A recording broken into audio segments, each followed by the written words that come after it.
seen Skylar go. Get a lot of first-team reps the last couple weeks, make a lot of big plays. Where has he taken his game in the last year or so that's allowed him to put himself in that position? I think Skylar is really building off of bowl game prep from last year, the experience, in the bowl game, just being out there.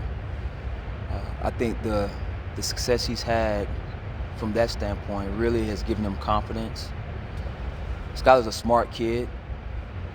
I've been waiting for him to make this jump, and I knew that he would at some point in time. And that's just it. Guys will develop when it's their time. Once they get comfortable in the offense and they just go out and play and use their God-given ability. So he's done a great job in the offseason in regards to, strength and conditioning. You can see his size has gotten a little bit bigger, and there's a confidence factor that's really helped him a lot. And being in the playbook, understanding his role in the offense, and just being available. I think the biggest thing for him was just being available. His freshman year, true freshman year, and he's taken upon himself to really get in a solid routine. So I think all of those factors have really helped him quite a bit. So I'm excited to continue to see him progress in his way, and a lot of the other guys as well. So it's been good. It's been good. With Skylar too, just is there a particular example on the field from this spring that stood out to you in terms of his growth? Yes, just being able to apply a lot of individual technique things, and we were harping on just pad level demeanor, running out of your break points, accelerating out of your break points, and you can see it, in certain routes, and it's pretty awesome because he's become more fluid. He's become again more confident attacking the ball, and he's just taking small steps and just finding ways to get better, and it's awesome. It's been great. Alvis, you've got a couple guys who are kind of in different situations. You bring in Keontae from UCLA, so he's learning a new system. You got Dean flipping over from corner. But both of those guys, it looks like they've flashed at times. What have you seen from them this spring, and what do you expect from them when spring is over, when you get into camp? Sure. I expect these guys to continue to progress in the manner that they have. Keontae is coming into a situation where he's, again, learning a new offense, and he's a smart kid. He's a sharp kid. I can actually move him around in different spots, and he can function and do a lot of different things. Great top-end speed. He does some really good things well with short area quickness, and he's actually very deceptive, as a route runner, as a guy with the ball in his hand. So, and I knew that when I was evaluating him just off of his freshman tape at UCLA, and I'm really excited about him because he's shown that he can make some plays.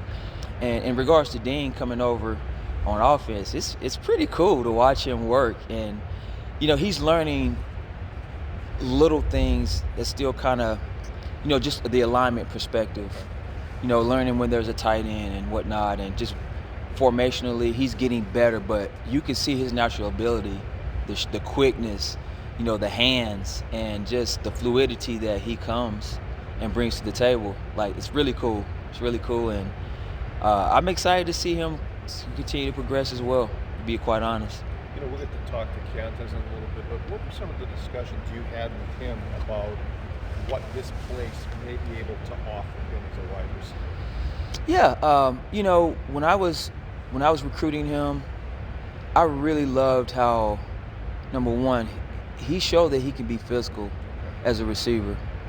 He was actually blocking down on defensive linemen at UCLA, so it showed me that he can be a physical kid, and he is smart. Obviously, UCLA is a great academic institution, so to be able to balance the academic load and the football aspect and play basically every snap that he had with not a lot of targets, that said a lot about who he was. And I just felt like once he got here, being in this offense and in this system, he can be a deep threat. He can blow the top off the defense.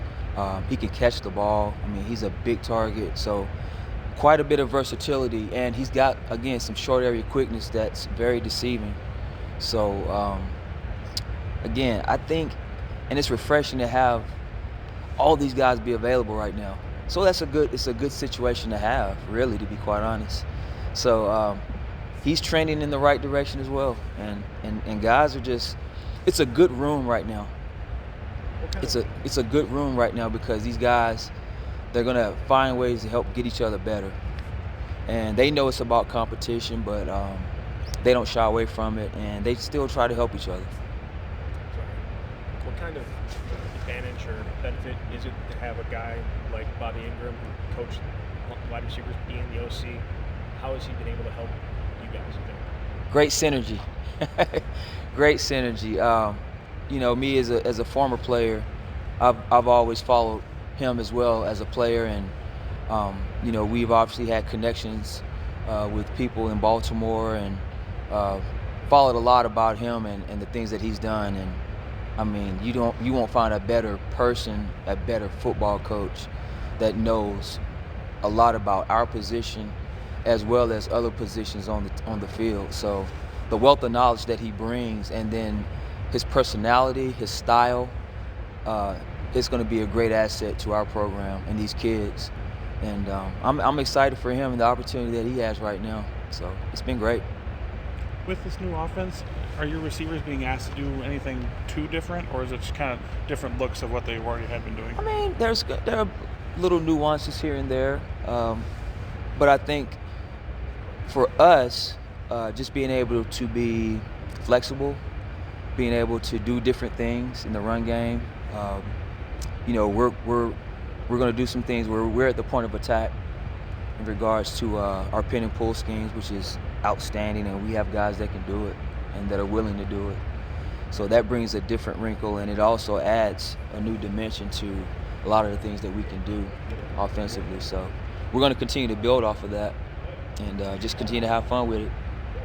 I know game planning is a long way off, and the first game's a long way off, but with Chim being the most experienced guy in your group, are you anticipating teams are going to say, okay, we are going to try to negate him until one of those other wideouts shows us they can make plays? Oh, absolutely. I certainly anticipate that, but I also relish it because that's what this time's for. That's what spring ball's for.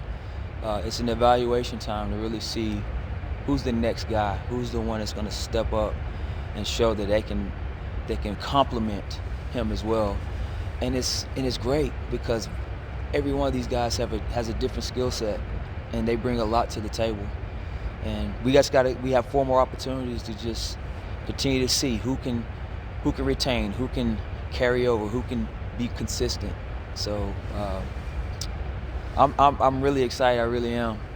This is very refreshing to have a room full of guys that, again, love each other, that want to play for each other, that are very selfless but are willing, and they're doing a great job so far. Are you optimistic you will have multiple possibilities to be the complementary guy? So it's not one guy 1 week. No question. And that's the beauty of it. We have 3 more kids coming in, and they're really good as well. So the competition is it's great, and that's what this game's about. It's about competing, and ultimately we want to help this football team, put ourselves in the best position. Chim working in the slot a bunch. He does everything. He's my Swiss Army. He can do it all. But what do you like about him inside? I love his football intelligence. I love his tenacity. He's going to find a way to get open. He's going to find ways to get open and exploit the defense, and that's what you want a guy to do. But he also has size and understands the game enough, understands coverage, understands where the holes are, and he knows how to get open. So I trust him in that regard. You mentioned Keontae being a smart guy. What else has kind of stood out to you about kind of getting to know him off the field and in the meeting room? He's a very steady kid. He doesn't say a whole bunch. He just goes about his business every day. And he doesn't complain. Whatever role he has, he does it. He does his job. I mean, he just comes to work. Great student. I mean, well, I don't know what more you can ask. And again, very selfless kid. Not worried about accolades. I mean, he's assimilated into our room very well. What about Marcus Allen? He had some moments last season in the snap that he did good, but where's he at in his development right now? He's continuing to figure it out. Again, had great success. In the bowl game, in the bowl prep. But for Marcus, it's really just about continuing to have confidence. And he's a big kid that can run, can be physical, and he's still right there as well. But that's just it. The opportunities are there. It's about the guys that are going to continue to take advantage of him. But he's still trending in the right direction as well.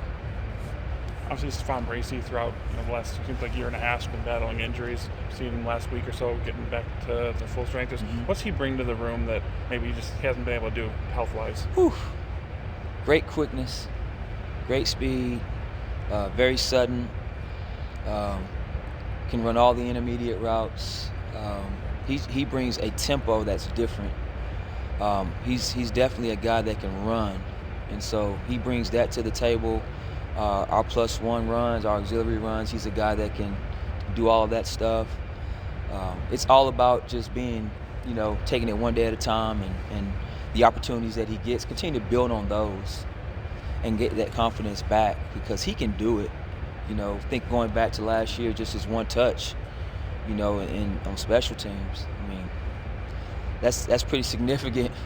And so he'll continue to contribute in that regard as well. But excited for him, excited for all these guys. I mean, it's a young group of kids that want to get better and want to help this team. So, Alvis, I think it was in December when you were talking about Marcus. You had compared him to Michael Gallup in a couple of characteristics for Skylar. Is there a player comparison that you would have right now for him? He's actually playing like Michael as far as play strength, as far as the catch point, just even in the run game, like just a physical kid, and like I said, he's done a great job in the offseason program that's gotten him to that point. And injury-wise, he had a hamstring, a lot last year, so I don't think that's an issue anymore. I think at this point he's the guy, the young guy, that's actually kind of showing that, hey, I can be a guy, and we'll see, But Marcus, he's just got to continue to find that niche and find that person he was, and it's coming. It's coming. In December, you were pretty confident about DK moving into that #1 spot and then what he'd be able to give you. How has he just changed, with no Danny, no Jack, no Kendrick in the room, and kind of just being a leader for your group? One thing he's done a great job of, he's playing fast. I think the game has slowed down for him quite a bit. And he knows the offense, he knows his roles, and with that confidence and him knowing the game, I think it's made him just go out and go play now, And by virtue of who he is, that leadership role, he's inherited it just because of who he is. He's a guy that, a lot of the people on his team can trust. So. I know we talked about Chim, and is there others that you feel right now? I know you still have 4 more spring practices to go, but do you feel like there's a certain number of receivers you have that are maybe the first team now compared to second team, or do you still feel there's evaluation? Still 4 more practices. We at the end of the day, we all want to have those guys that we know are consistent, but it's still a daily process. Again, showing what they can do consistently on a daily basis. So I can't say I have a starting depth chart right now, but in my mind, I have guys I feel confident about right now. So, but that's it, and guys can separate themselves continually throughout these next 4. How's it gone for the assistant coaches, kind of dividing up the special teams system without having a quote unquote special teams coordinator. Like, how's that kind of go between you assistants? I think it's been going pretty well, pretty fluid from what I've seen. Guys are bringing great energy. I think Barbie April had it this morning, and it was an awesome meeting in Gurkhas. So, and Hank Petit's doing a great job. Myself, I'm still with kickoff return. So, but it's all going very well in my opinion. Thanks, Alvis.